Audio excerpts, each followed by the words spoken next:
শরীয়তপুরে দিন দিন কমছে পানের দাম। দর পড়ে যাওয়ায় ঠিকমতো উঠছে না উৎপাদন খরচ। এতে বড় ধরনের লোকসানের মুখে জেলার পান চাষিরা। কেউ কেউ ধার দেনা করে চাষ অব্যাহত রাখলেও অনেকেই গুটিয়ে নিচ্ছেন। সরকারি প্রণোদনা পেলে আবারও সোনালী দিন ফিরবে বলে আশা চাষিদের। তবে চাষিদের সব ধরনের সহযোগিতার আশ্বাস কৃষি বিভাগের। বিধান মজুমদার অনির পাঠানো তথ্য ছবিতে ডেস্ক রিপোর্টে বিস্তারিত। শরীয়তপুরের ভেদরগঞ্জ উপজেলার পুটিজুড়ি এলাকার পান চাষী আব্দুর রাজ্জাক হাওলাদার দীর্ঘ ৩০ বছরের বেশি সময় ধরে ৩টি বরজে পান চাষ করে আসছেন। স্থানীয় চাহিদা মিটিয়ে রপ্তানি করতেন লন্ডন, সৌদি আরব সহ দুবাইয়ে।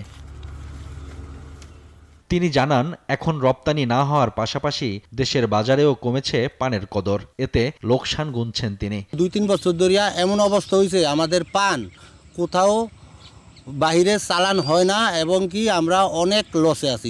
একই অবস্থা জেলার অন্য পান চাষিদের। উৎপাদন খরচ তুলতেই হিমশিম খেতে হচ্ছে।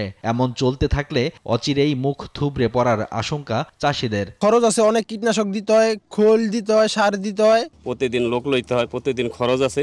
এই খরচে আমরা পোষাইতে পারতেছি না। সরকার যদি আমাদেরকে একটু হেল্প করতো তাহলে আমরা পারতাম। অনেক কষ্টের টিকে রাখছি, কিন্তু সামনে আর এরকম যদি পানের বাজার থাকে তাহলে সম্ভব না। তবে ঊর্ধ্বতন কর্তৃপক্ষের সাথে কথা বলে চাষিদের পাশে দাঁড়ানোর আশ্বাস জেলার কৃষি কর্মকর্তার।